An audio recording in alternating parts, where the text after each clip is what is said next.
Welcome back to Newsmaker Live, and thank you very much for staying tuned. We're talking independence. We'll be celebrating our 34th anniversary next week, Friday. But then, of course, there are always a number of activities associated with the observance. And here with me is the chairman of the Independence, the National Independence Planning Committee, Darrel Montrope. He's also cabinet secretary.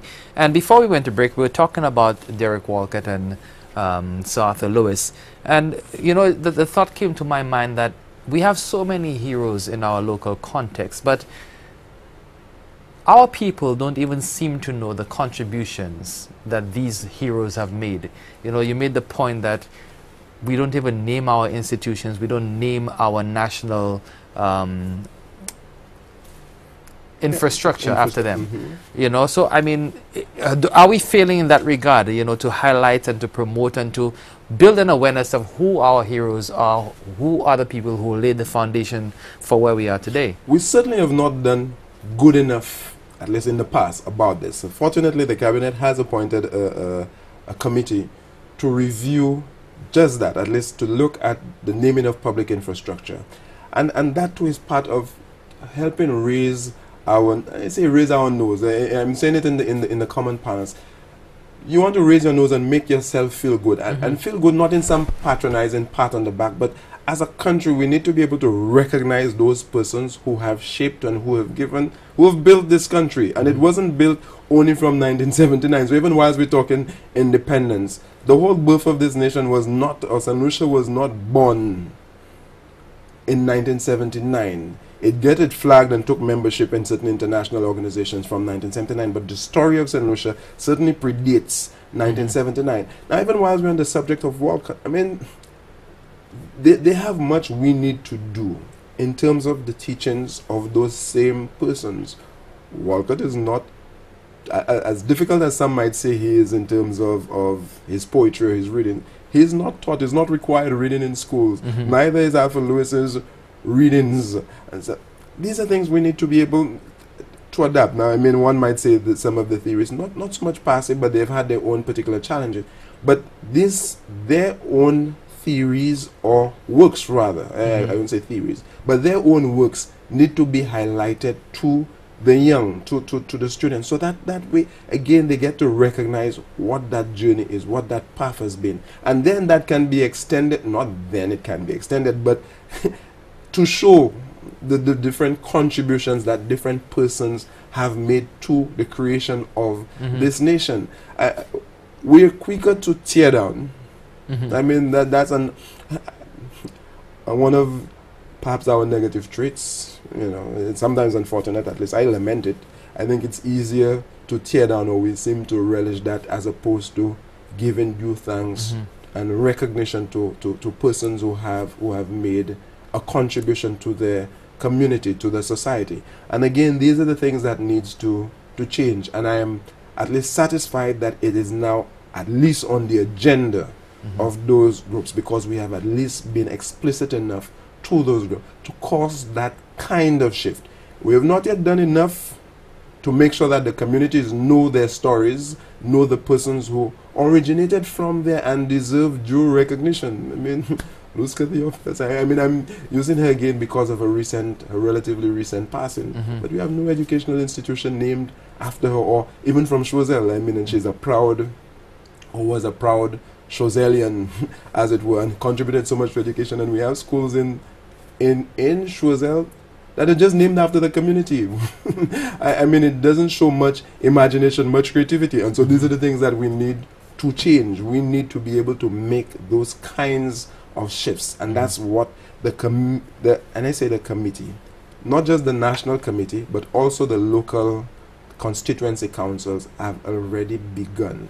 Because in the Vieux-Fort South Constituency Council, as an example, I know one of the activities that they are undertaking is a naming or re-examination of the names of public institutions, public infrastructure within their zones. So that is an opportunity to get the story of those persons told, at least even at the local level. But more than local, it should also be national. So they have much that we have not done, much that we are doing and much that is still to be done. Now you talked about Derek Walcott and Arthur Lewis, for example, and I think that's a fantastic point, that, you know, these works should be made part of the national curricula, if not the regional curricula, because these are the only two laureates, if my memory, in the region. No, Naipaul. Naipaul, right, yeah, Naipaul as well. But Naipaul is, we read Naipaul all the Yes. time, Yes. you know, and we are St. Lucians, Yes. you know. So, I mean, if we're reading Naipaul, why can't we read Derek Walcott? As difficult as he might be, but we're in a better position to understand it because his context is usually St. Lucian. Absolutely. So it makes it easier for us to understand where he's coming from, the different scenes that he creates. We can identify better because we see them every day. We pass by them, we go to them. And Sir Arthur Lewis as well. We know about Adams, you know, Adam Yes. Smith. We know about John Keynes, and we know all the economic theorists of old and the more recent ones as well. You know, why can't we study Sir Arthur Lewis, his work, and for economists, break it down and say, okay, these are the flaws in the theory, okay, or these are areas where we can build, these are some strengths of his theory, and just analyze it, because we're in a position right now with all the theories that have been presented to us to do that. We certainly you know? should be able to contextualize Arthur Lewis right now, notwithstanding how when he wrote or when he passed, and some of the critiques that have been leveled at his, you know, his models or his explanation, but many will still feel of the relevance of Lewis's explanations. And so I think it should be, if not required reading in terms of the text, because his material may very well, I mean, in terms of the data that he might have presented, as dated it may have been, the principles that he was enunciating, I still think are very germane and need to be explicated and need to be part of the curriculum. We need to understand what St. Lucians have done, have contributed to the world, to the world. So we're not some little backwater place. We have had persons who've contributed in jurisprudence across the world. I mean, we have Vincent Flosaka in terms of recent thing, but Sir Danley Alexander. I mean, we have St. Lucians who have done in field of science. I mean, you have even more recent Winston Paris, for example, Paris. and they were touting him some time ago as the next Nobel laureate for the Caribbean. Yes. So I mean, we have persons even of younger, I mean, closer to my age or to our age in terms of our own contemporaries who are doing tremendous work out there, but we have not yet chosen to celebrate. And maybe that's a challenge to all the media, all those others, to get to see. I mean, I'm thinking of Parry Husbands. I don't call him Junior anymore because the father has passed, so I'm not certain if he could still be referred to as Parry Husbands Junior. But Parry Husbands, I mean, out there at MIT, who's doing work, we need to be able to celebrate our people. I mean, recognize what it is that they are doing and have done and contributing. And again, these are the things that will uplift the spirit of St. Lucia, and I don't mean in terms of the liquid spirit, but but truly uplift us that we can achieve. We can go toe to toe with the best. I mean, now we know we have a regional leader in the person of Darren Sammy in terms of captaining the Western side successfully. So we have persons who have achieved, who are achieving. I mean, sometimes, I mean, maybe now I'm an adult and I'm becoming like my parents, and we all sometimes despair about the young. But also, when you look out there, when I look out and you step back in it, and truly, there's a lot for us to be proud of and optimistic about the future, because we have lots of bright, and I mean bright, inspiring, creative, ingenious St. Lucians. I mean, both in artistic, in academic, in sporting disciplines, and we have to be able to nurture and celebrate them. So the events that we're organizing for this year is in celebration of that, is a path to present this side of St. Lucia to St. Lucians. Now, what's ironic about that, before we get into the program, to my mind, is when these people go out, the countries to which they migrate celebrate them and just put them on this pedestal and say, okay, this is the greatest, individual in that particular field.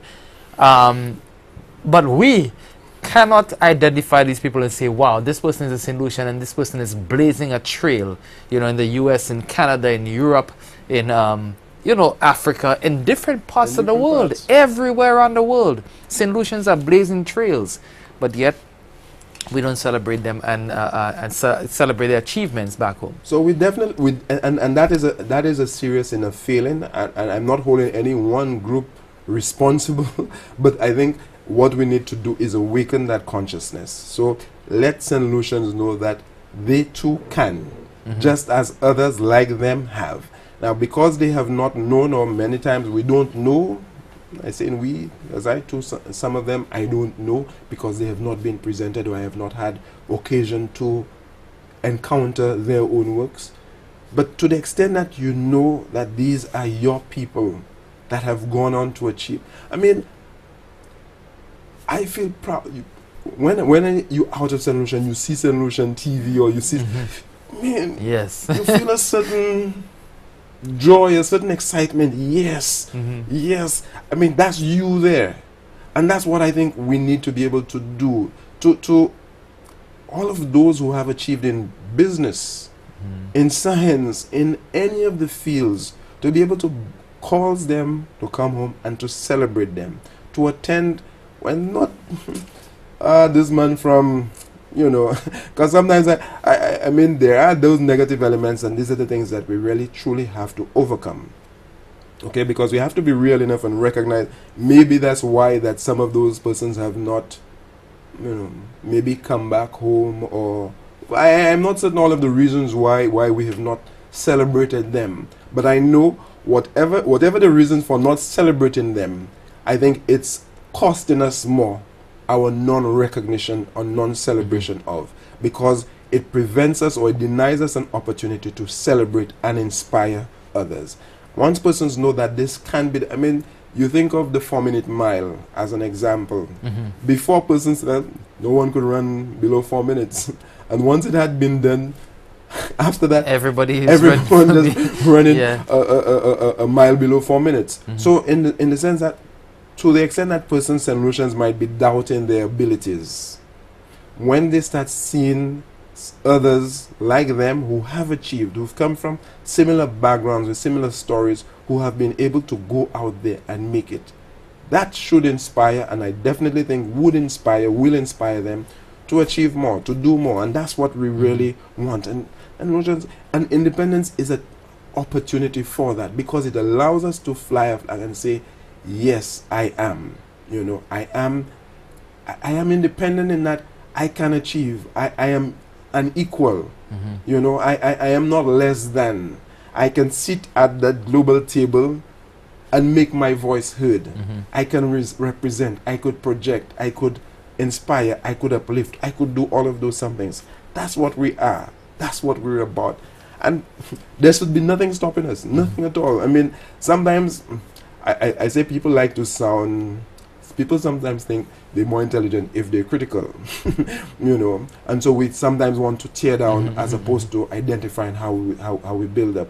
And I think that's our own limitation, and I think we have to get over that. And again, independence is an opportunity for us to move beyond some of the traditional divisions, barriers, and stuff like that, but rally to a common cause, because we all want, or at least all of us, I think, all of us want, I shouldn't say should want, I think all of us want to feel, to be independent in that truest sense that you can determine your own fate. I think we all want that, and independence provides that opportunity for us. Now, when we come back, I want us to discuss how the National Independence Committee is using all these thoughts to create a program for this year and beyond.